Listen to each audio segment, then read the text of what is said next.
seperti memenangkan saya Usulan penundaan pemilu pada 2024 mendatang disampaikan Ketua Umum Partai Kebangkitan Bangsa Muhaimin Iskandar saat berada di Makassar.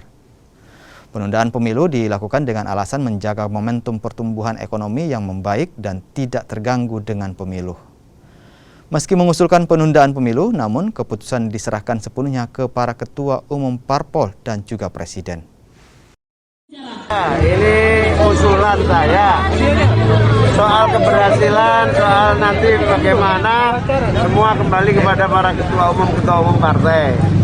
Tentu saya hanya bisa mengusulkan dan nanti akan ditentukan dan dibahas oleh para ketua umum dan juga oleh tentu penentunya adalah Bapak Presiden. Terus bagaimana dengan tidak adanya penolakan dari istana?